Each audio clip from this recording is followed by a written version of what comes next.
अक्सर ऐसा होता है कि जब मनुष्य स्वप्न में किसी सांप को अत्यंत स्पष्ट रूप से देखता है, उसका रंग, उसकी आंखों की गहराई, उसकी फुफकार की तीव्रता, उसकी चाल की रहस्यमयी लय, तो वो सपना केवल नींद का दृश्य नहीं रह जाता, बल्कि जागने के बाद भी मन और चेतना पर गहरा प्रभाव छोड़ जाता है।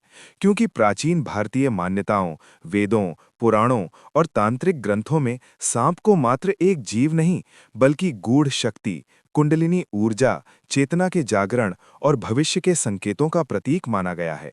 और यही कारण है कि सपने में सांप का दिखाई देना साधारण घटना नहीं, बल्कि जीवन में किसी बड़े परिवर्तन, चेतावनी, अवसर या आत्मिक संदेश की ओर संकेत करता है। क्योंकि शास्त्र कहते हैं कि सपने यूं ही नहीं आते, वे मनुष्य के कर्मों, उसकी आंतरिक अवस्था, उसके पूर्व संस्कारों और आने वाले समय की छाया होते हैं।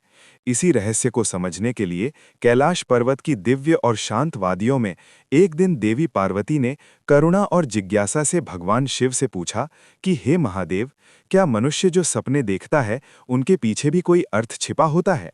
तब भगवान शिव मंद मुस्कान के साथ बोले कि हे देवी, सपने मनुष्य के मन का दर्पण होते हैं, जिनमें उसके भीतर छिपे भय, इच्छाएं, दबे हुए भाव, अधूरी कामनाएं और आत्मा की पुकार प्रतिबिंबित होती है। परंतु कुछ सपने केवल मन की उपज नहीं होते, वे ईश्वर द्वारा दिए गए संकेत होते हैं, और सपने में सांप का दिखना उन्हीं विशेष दिव्य संकेतों में से एक है। क्योंकि नाग स्वयं मेरे गले का आभूषण है और सृष्टि की गूढ़ शक्तियों से जुड़े हुए हैं। इस सत्य को समझाने के लिए शिवजी ने देवी पार्वती को राजा देवदत्त की कथा सुनाई, जो अत्यंत धर्मपरायण, न्यायप्रिय और शिव भक्त थे, परंतु संतान न होने के कारण भीतर ही भीतर दुख और चिंता से घिरे रहते थे। एक रात उन्होंने सपने में एक मरे हुए सांप को देखा, जिससे वे भयभीत होने के बजाय उसके अर्थ को जानने के लिए नाग विद्या के ज्ञाता आस्तिक मुनि के पास पहुंचे, जहां मुनि ने उन्हें बताया कि सपने में मरा हुआ सांप दिखना अत्यंत शुभ संकेत है। क्योंकि ये पुराने कष्टों, बाधाओं, दुखों और नकारात्मक चक्र के अंत का प्रतीक होता है, और ये दर्शाता है कि जीवन में शीघ्र ही नया शुभ समय आरंभ होने वाला है। और वास्तव में कुछ ही समय बाद राजा के जीवन की परेशानियां दूर होने लगी।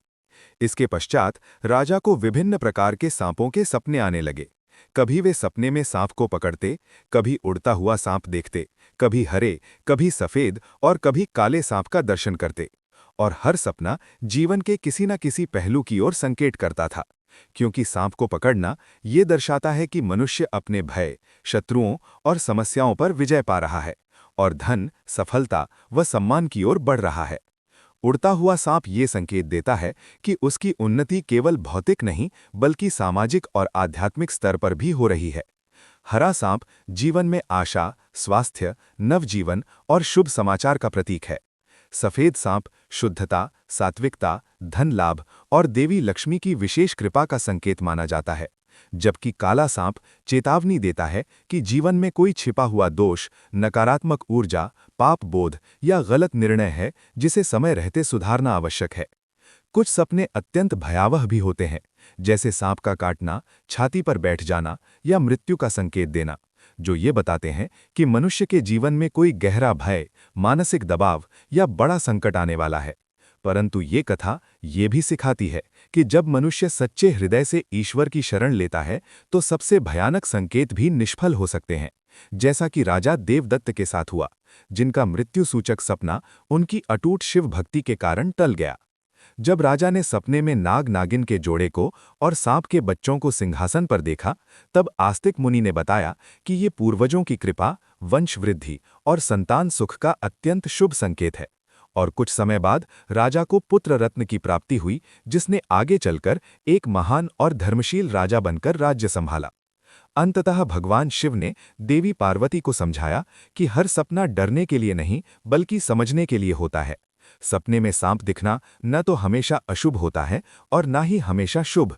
उसका सही अर्थ सपने की स्थिति, भाव, समय और मनुष्य की जीवन परिस्थितियों पर निर्भर करता है। और यदि मनुष्य श्रद्धा, विवेक और आत्मचिंतन के साथ इन संकेतों को समझ ले, तो वो बड़े से बड़े संकट को भी अवसर में बदल सकता है। इसलिए सपनों को भय की दृष्टि से नहीं, बल्कि ज्ञान, विश्वास और ईश्वर की कृपा की दृष्टि से देखना चाहिए। क्योंकि कभी-कभी ईश्वर हमसे प्रत्यक्ष नहीं बल्कि सपनों के माध्यम से संवाद करते हैं और हमें हमारे जीवन के सत्य से परिचित कराते हैं। राधे राधे।